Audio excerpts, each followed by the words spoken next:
we're going to talk a little bit of I Know This Much Is True. Unfortunately. The HBO miniseries directed by Derek Cianfrance. We reviewed the first episode a couple weeks back. 6 episodes wrapped up last night. Heavy watch, Dave.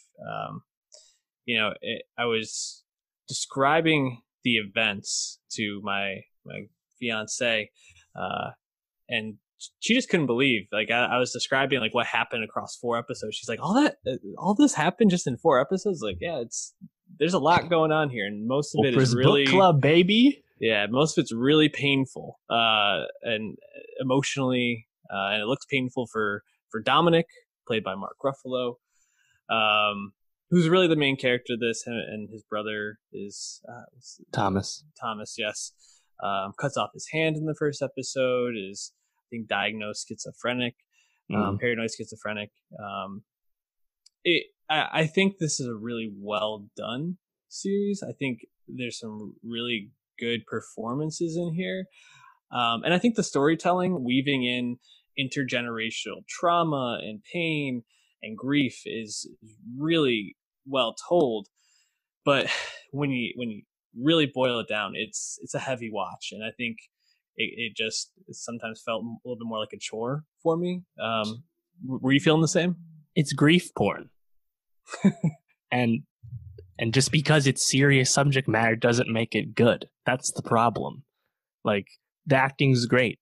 Mark Ruffalo definitely getting nominated at the very least. Like, It's an acting showcase for sure. It's also pretty well written. Although I'd say the use of narration throughout is a bit of a crutch. In general, I think most people would say narration is not what you want to this degree. But it looks good. I do enjoy seeing Poughkeepsie and other sites I know from my home on TV. I just wish it was in a show I enjoyed watching. That's the problem for me, Yeah. Because Dominic, through just about the whole show, is just this miserable, nihilistic person. And you just can't stand the guy, despite all the trauma he's gone through. And you learn the levels of trauma, with the stuff with his baby and stuff. You learn about more of it as you watch the show. It just keeps compounding. But I don't feel any more sympathetic to him because he's just so miserable. And you get why he's miserable, but it's like, it's just not fun to be with this dude. Yeah. Yeah. If I had to rank the toughest moments to watch, or the things I found the hardest to watch, I think definitely the baby dying suddenly. It seems like from Sid, I don't think that was ever confirmed. Yeah, I believe that's pretty obvious. I think the him kind of bullying that little girl who ends up being murdered. It seems like murdered, or something nefarious happened where she ends up dead, and then he says that speech, and it's so hypocritical, and I thought that was just really tough. I mean, and they're kids, so you can kind of shrug that off a bit. And then his great grandfather or his grandfather killing that monkey.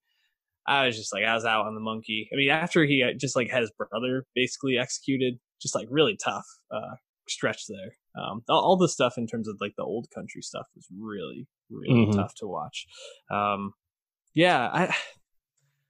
I don't know. I think I'm left being wow, this was really well made, really well acted, really well shot. Don't ever really want to watch this again. And I don't know. Well, and that's the thing too, is there's really serious, punishing stuff that's really great, and I don't know, has a reason to be seen, But this shit ain't Schindler's List. Not even close. I just didn't find it profound. I did not find the way it wrapped up effective. And again, as we've been saying, there's parts to like. I also really liked Archie Punjabi, who we just saw in Run. I thought she was really good as Dr. Patel. Rosie O'Donnell as the social worker, I thought was excellent. Yeah. But I think just the specific narrative that we're getting, I just don't think that's really satisfying thing. I'm really kind of curious why this book became such a sensation back in the late 90s or whenever it was. I haven't read it. I don't know, but I don't see the appeal. Yeah, it's funny, the parts you're identifying that I agree with. Rosie O'Donnell, Archie Punjabi. I think they resonate and feel so pleasurable to watch in a show like this because they are illuminating the aspect that you want to see in terms of character growth, which you really don't get until the last episode, which is where he finally like accepts his past, accepts that he can't change these things, that he can't like take care of his brother all the time, and that he's caused a lot of pain. I mean, like if you look at it, he's really been a major part of like several people dying, which is like pretty crazy to like just kind Yeah. of look at. He's But he 40 kind of though. Why do I care right, about his redemption at this point? right, and like I feel like if we had gotten a little bit more of that growth throughout, and not just like him fighting against, and just like giving in after he loses his brother, almost like that weight is lifted, and he can like say, okay, maybe we're not cursed, maybe I'm just a fucked up person. Um, then it can come like that scene where he said is talking to Catherine Hahn in the hospital, and he like takes responsibility for their relationship falling apart after their daughter died. I thought that was really really compelling. That's the reel that they're probably going to show when they show Ruffalo's Emmy Mhm. nomination, later on. But there wasn't enough of that to really make it feel like this was something I wanted to stay engaged with. Yeah, I'm just thinking like maybe if this was told, that I'm sure in the book it's told through Dominic's perspective, but the way we see it on TV, we already immediately see his faults and we see his inability to own up to things and present things the way they really are, right? So you're already like distanced from Dominic's perspective. You're just waiting for him to wake up and get it. Maybe if it was told in such a way where he was an unreliable narrator and we actually learn over time that the way he thinks about things, remembers things, is not how they actually happen. Maybe if it was done that way, it'd be more compelling or rewarding arc. I don't know if that's even possible the way the book's written, but yeah, I have a really hard time recommending someone go through the first 5 hours to get to the sixth episode. So Mm-hmm. disappointing for me in particular, again, due to the, you know, the big to do that it was back home because it was filmed there.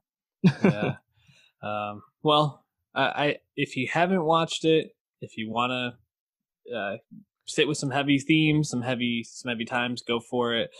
If not, maybe this is one that you can just read the book and see if you get more out of it.